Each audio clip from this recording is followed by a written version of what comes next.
ơi, nát tổ lục sơn này không vương đúng không? Có tôi em nhà hai nữa. Này.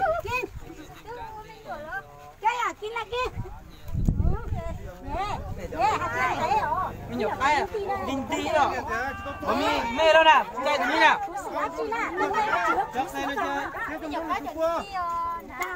trong cái nó nên chia nào nè dòng chia không nào cái nào tôi nào quá tên kia ho không phải trong rồi bé là một kỳ hay là cùng kỳ kỳ này hồ ở đây nè cái cùng tải bé cho đồng tiền tăng cho con má bé chỉ nào tu để chỉ tông tăng cho tên nó bé nó bé cũng nhận được à có ai cha lá nè tu chỉ là nhau đâu chia một đó nè